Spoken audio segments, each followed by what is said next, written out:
先到永觀寺，再走哲學之道，最後去到銀閣寺，可以一日之內3處地方走看楓葉同埋櫻花。京都站中央口正門對面就係巴士站啦。今日唔算多人喎，呢度有唔少工作人員係協助旅客嘅。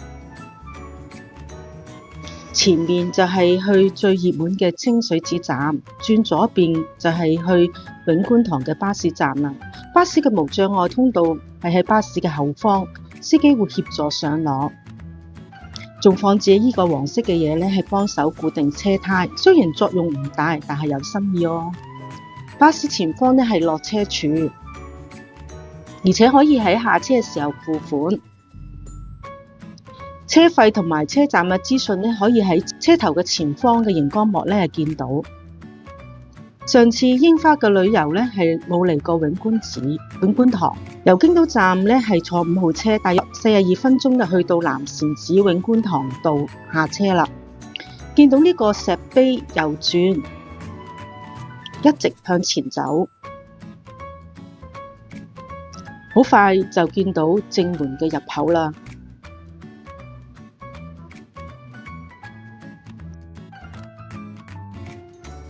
呢度嘅通道比想象好走好多，由大門入內有工作人員指示，容易可以係走左邊嘅行車通道，可以見到一啲嘅指示牌。呢度嘅紅葉好靚啊，路亦相當好走。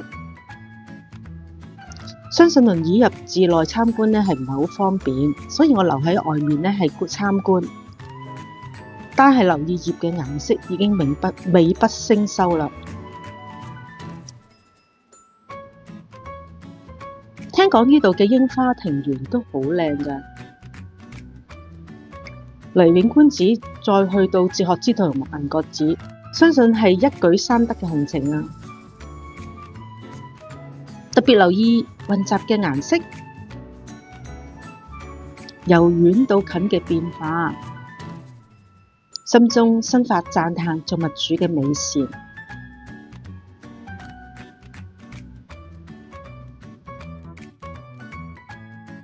雖然楓葉呢係似係近尾聲，但係仍然好靚啊！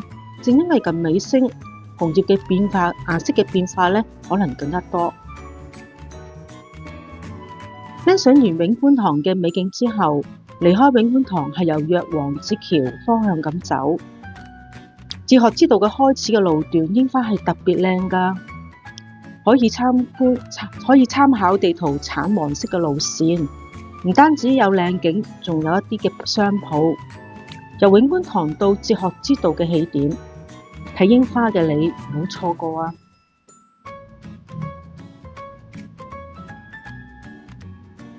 我哋兩個係因為走錯方向，一段路之後先發覺揾返橙黃色嘅哲學之道嘅路線。如果睇櫻花嘅話，就錯失美景啦。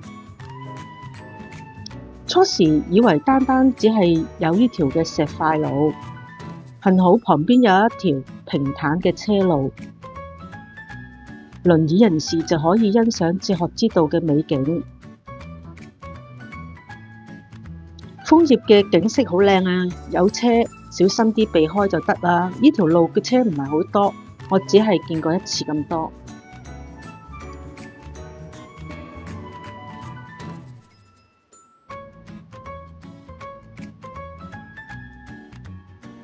路係相當好走，只係有少許嘅碎石。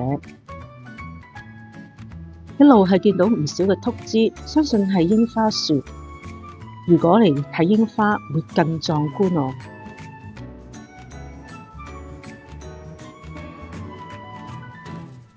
喺呢度漫步，的確係一件樂事。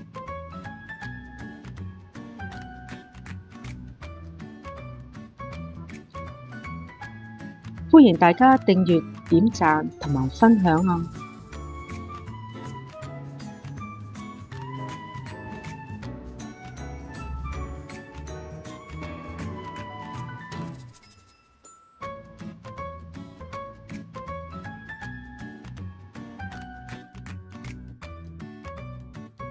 快到哲學之道嘅尾段。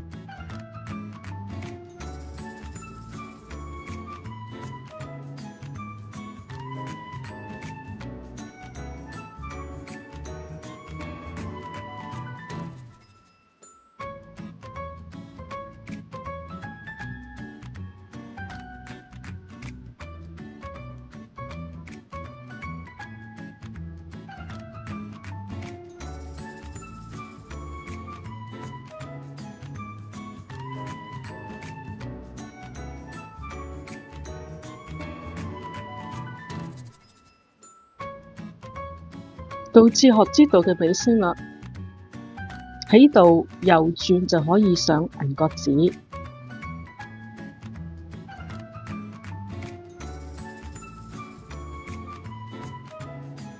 一直走上去就係銀閣寺啦。銀閣寺嘅正門，我哋兩個行程比較悠閒，所以好遲先開始一天嘅行程。嚟到已經係入夜啦，只可以品嚐以前嘅甜品。甜品好味啊，外脆內軟，由一個年輕嘅女子經營，值得一試。